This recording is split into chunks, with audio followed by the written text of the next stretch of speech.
Reading Tyler Cowen's Discover Your Inner Economist in this library. So the cover shows use incentives to fall in love, survive your next meeting, and motivate your dentist. From the inner jacket in the front of the cover, I'm reading. In Discover Your Inner Economist, one of America's most respected economists reveal how you can turn economic reasoning to your advantage, often when you least expect it to matter. What does economic theory say about ordering from a menu or attracting the right mate, or controlling people who talk too much in meetings, or dealing with your dentist? With a wryly amusing voice in chapters such as How to Control the World, The Basics and How to Control the World, Knowing When to Stop, Tyler Cowen reveals the hidden economic patterns behind everyday situations so you can get more of what you really want.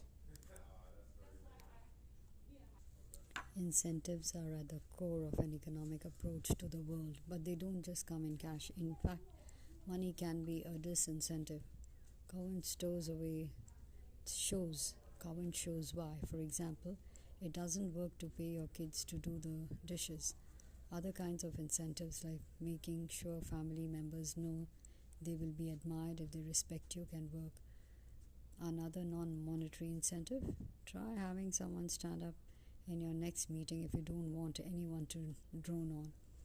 Deeply felt incentives like pride in one's work or a passing smile from a loved one can be the most powerful of all, even while they operate alongside more mundane rewards such as money and free food. Discover Your Inner Economist is an introduction to the science of economics that shows it to be built on notions that are already within all of us, while the implications of those ideas lead to Cowen's often counterintuitive advice.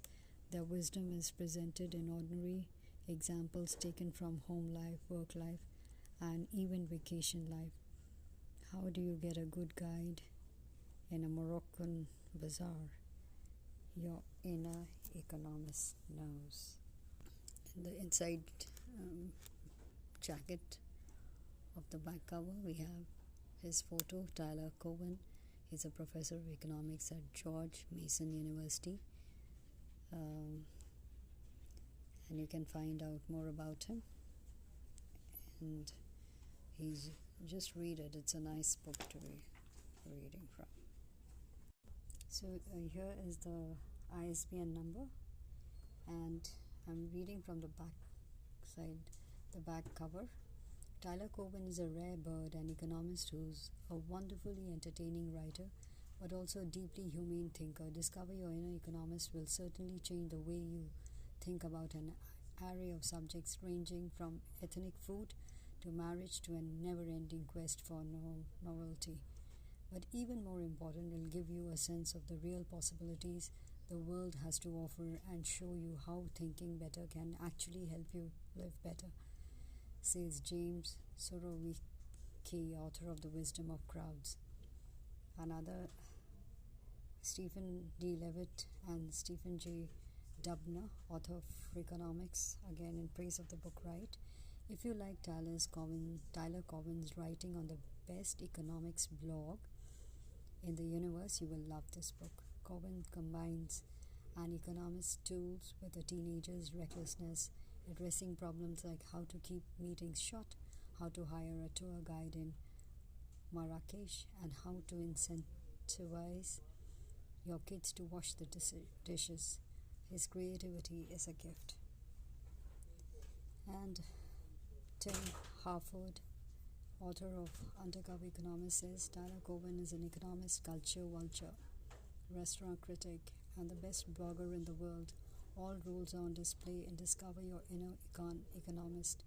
It's charming, smart, and very, very creative, and it'll change your life in the best ways in small steps. And of course, true economics is the study of mankind in the ordinary business of life. Haven't we heard that definition so many times? And how true it is, and that's what Cowen applies. That's how I'm sure he's built upon that. I'm reading from page 4, one of the paragraphs. Economics, when it serves to boost the wealth of nations, as Adam Smith called it, takes people from want and misery to health and plenitude. All that is true and important, but for this book we will start with our jobs, our choices, and our personal relationships as foundation stones for all subsequent decisions. Saving the world will have to wait. He writes till chapter 9, and for that, please read it. Reading from page 5. In my view, the complexity and diversity of human motivations ought to underlie the very foundation of economic reasoning. How people assess their choices usually depends on social context, such as what motivations we perceive in those around us and how we think our peers will perceive us. If we want to make better decisions so we get more of the good stuff in life, we must learn how to distinguish one social context from another. If we offer an olive branch in negotiations, will this be seen as magnanimity or collapse? If we dress casually for a job interview, is this a sign of weakness or strength? We must figure out how other people identify and distinguish different contexts, and thus what they think they are doing and what they think we are doing. We must understand human beliefs. For that reason, applied economics is as much of an art as a science. Economists cannot solve all of our problems, but contemplating the complexity of human motivation will help us make better decisions. We can learn when to judge, when to just go by something like a banana, or when a more roundabout approach is needed. We will look at ordinary life using two primary tools: an understanding of the power and limits of incentives, and a recognition of the complexity of diversity of human beings. Isn't it interesting? Just read the book and see for yourself. And he also writes, most people think economics is dull. Many academic economists build their reputations by specializing in one narrow area of knowledge. But it's not so. If you read his book, you'll come to know it is not so. And what really interests me, he writes that economics, if practiced properly, can, for the most part, overcome the pitfalls of inhumanity, verbosity, and undue obfuscation. Here are 3 principles for distinguishing good economics from bad. The postcard test. It should be possible to take a good economics argument and write it out on the back of a moderate-sized postcard. If an argument has too many steps, at least one of those steps is bound to be radically uncertain. Or if there are too many steps, we won't know how all those different steps fit together to establish the argument's conclusions, he says. Then the grandma test he talks about. Most economic arguments ought to be intelligible to your grandmother. Grandmas may not agree, but she should at least know what the economist is talking about. If grandma is the economist and speaks jargon herself, try one of your unruly cousins. And third is the aha principle. The aha principle. The aha principle is an extension of the grandma test. If the basic concepts are presented well, economics should make sense. Good economists believe that we live our lives according to economic principles that anyone can understand. Perhaps we do not always understand what we are doing when we make decisions, but economic arguments and mechanisms should be recognizable. After all, the argument is about us. So if some clearly expressed economic observation is to the point, it ought to stimulate the aha parts of our brains.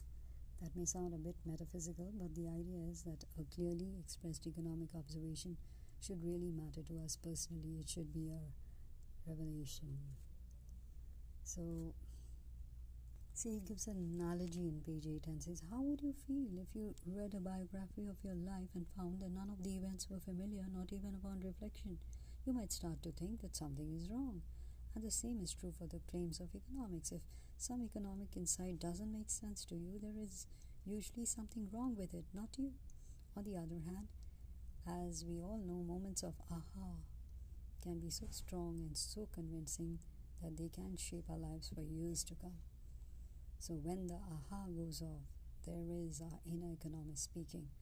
The book is about generating those ahas, and thus it is about discovering, liberating, and strengthening the inner economist. So happy reading. You must read this book.